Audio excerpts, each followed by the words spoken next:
17 अगस्त 1988 बहावलपुर के आसमान में एक प्लेन उड़ता है। We are not in competition with India, but we love our freedom. अब तक आप साहब ने ये अंदोहनाक खबर सुन ली होगी कि सदर मुमलिकत जनरल मोहम्मद ज़ियाउल हक साहब का आज से पैर हवाई हादसे में इंतकाल हो गया। उस प्लेन में पाकिस्तान के सबसे पावरफुल आदमी बैठे जिसने 11 साल तक इस मुल्क पर राज किया। 4 मिनट बाद वो प्लेन हवा में ही टूटने लगता है। कोई मेडे कॉल नहीं, कोई वार्निंग नहीं, सिर्फ खामोशी। और जब मलबा मिलता है तो उसमें कोई बॉडी पहचानने के लायक नहीं है। 35 साल हो गए, इन्वेस्टिगेशन फाइल्स खोली गई, बंद हो गई, फिर खोली गई, और आज तक कोई नहीं जानता कि उस प्लेन में असल में हुआ क्या था। ये है पाकिस्तान की सबसे बड़ी अनसॉल्व्ड मिस्ट्री, और आज हम इसमें घुसने वाले हैं। ज़ियाउल हक एक ऐसा नाम जो पाकिस्तान की तारीख में 2 तरीकों से याद किया जाता है। कुछ लोग कहते हैं कि उसने मुल्क को संभाला, कुछ कहते हैं कि उसने मुल्क को तोड़ दिया।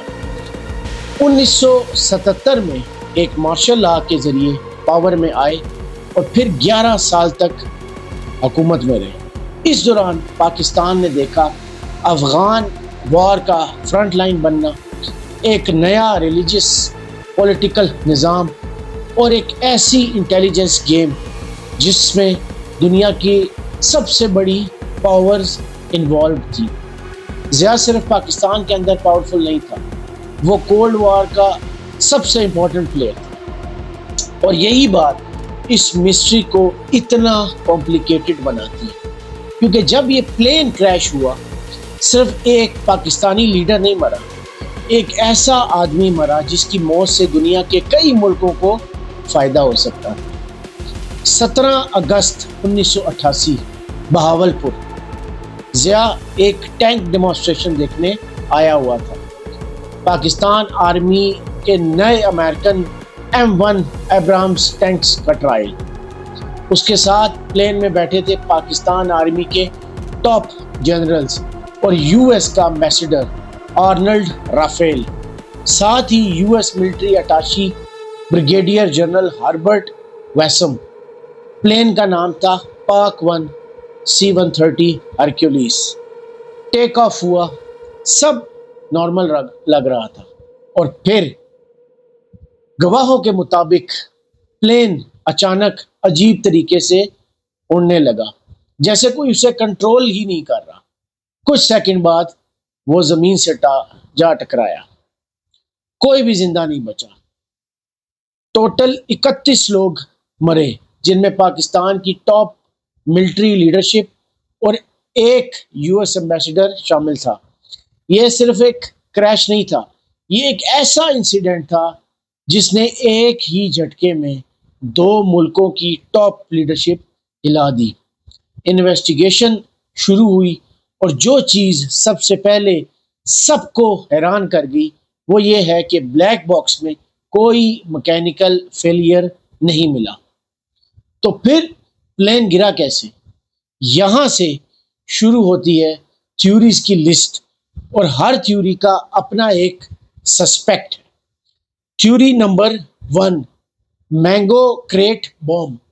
कहा जाता है कि प्लेन में आमों का एक क्रेट लोड हुआ टेक ऑफ से पहले, और उनमें VX नर्व गैस वाली डिवाइस छुपाई गई जो पायलट्स को बेहोश कर गई बिना किसी एक्सप्लोजन के। लेकिन कोई कंक्लूसिव फॉरेंसिक एविडेंस कभी पब्लिक नहीं हुआ।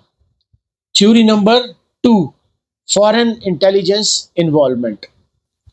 ज़िया के कई दुश्मन थे। अफगानिस्तान की कम्युनिस्ट गवर्नमेंट, सोवियत यूनियन और इंडिया, तीनों ही अफगान वार में ज़िया की पॉलिसी से सीधा नुकसान उठा रहे थे।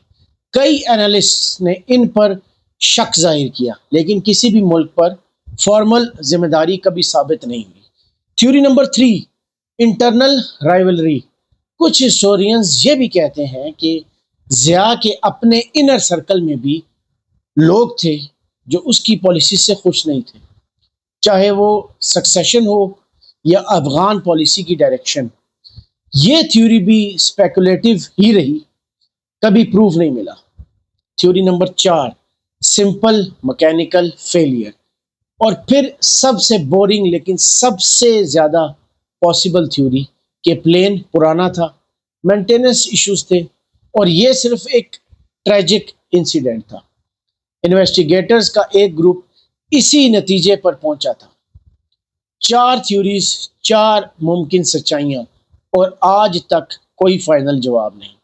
سب سے عجیب بات یہ ہے، پاکستان آرمی نے اپنی انویسٹیگیشنز کی تھی، یو ایس نے بھی اپنی الگ انویسٹیگیشن کی. دونوں رپورٹس میں سبوتاج کا ذکر تھا ایز اے پاسبلٹی، لیکن کسی نے بھی کبھی کسی اسپیسیفک گروپ یا ملک کا نام لے کر ذمہ داری نہیں ٹھہرائی. کیا سچ ابھی تک مل نہیں سکا یا کبھی ملے گا ہی نہیں؟ یہی وہ سوال ہے جو اس راز کو 35 سال بعد بھی زندہ رکھتا ہے. ضیاء کی موت نے پاکستان کی ڈائریکشن ہمیشہ کے لیے بدل دی. اس کے جانے کے بعد بے نظیر بھٹو کی گورنمنٹ بنی اور ملک ایک نئے ڈیموکریٹک دور میں نکل گیا. کچھ لوگ کہتے ہیں اللہ کا انصاف تھا، کچھ کہتے ہیں کسی باہر کی طاقت کا پلان تھا، کچھ کہتے ہیں یہ صرف ایک ایکسیڈنٹ تھا. سچ جو بھی ہو، اس سے ایک بات ثابت ہوتی ہے، پاکستان کی تاریخ میں ایسے لمحے ہیں جن کا جواب کتابوں میں نہیں ملتا اور شاید کبھی ملے گا بھی نہیں. اگر آپ کو لگتا ہے آپ اس راز کا جواب جانتے ہیں تو کمنٹ میں بتائیے گا، اور اگر آپ چاہتے ہیں ہم پاکستان کی ایسی اور انسالوڈ مسٹریز پر ویڈیو بنائیں، سبسکرائب کر کے اس سفر کا حصہ بنیں.